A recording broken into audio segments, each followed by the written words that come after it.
Sunrise over Michigan State University. The stillness of the morning. Cut by mowers. Typical mow days are Monday, Wednesday, Friday, so we have some areas that cut grass that are outside of the athletic field, so we got someone out on a mower right now. Hours before anyone's in class, Andy Flynn and Brian McDougall have been at it since 5 a.m. A typical morning 3 days before a big game. We do have tons of pride, and we do take this very serious because we want our team to perform well on this surface. It's like an outdoor classroom. The subject, turf management. The exercises, mowing, lining, and painting 100 yards. Andy is proud of his work. He's been doing it for 20 years since he graduated from the program right here at MSU. I mean, you can see the background. We set the stage for greatness. We provide the surface that these student athletes perform on, and if they're playing on subpar surfaces, they're not going to be able to perform at their highest level. Not too many fans notice the grass on game day. For Andy and Brian, that's all they see. Andy and I, we watch the football game a lot different than the 75,000 people in here. We're not watching necessarily the game itself, but we're watching the feet. Those 75,000 people will be watching Andy and Brian's work of art on Saturday.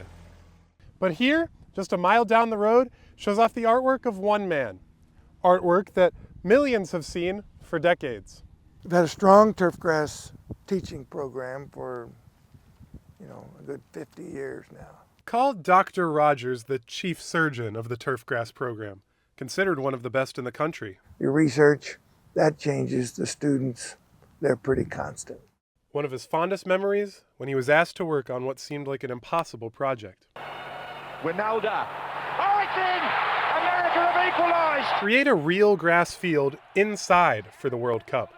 It was 1994 in Detroit's Pontiac Silverdome. So this was the original idea of what you would use for temporary turf. And when this game was played, people actually noticed the grass. What about the $2 million portable grass field? The man who created the idea says, no sweat. Won't really have any effect on the grass.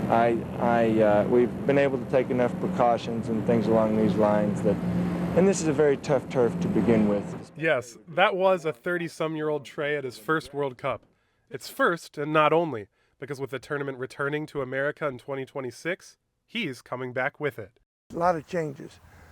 The thing that doesn't really change, though, is the grass. He's working with the head of Tennessee's program, who was his undergrad student back in '94, and he thinks this will be their biggest contribution yet. I think something like this will revolutionize the idea of temporary turf, of how quickly and easily and safely you can put it in. Watching grass grow and watching paint dry. The Michigan State Turfgrass program doesn't look to change the future every day. Most days, they just get ready for Saturday. In East Lansing, Ethan Hunter, Focal Point News.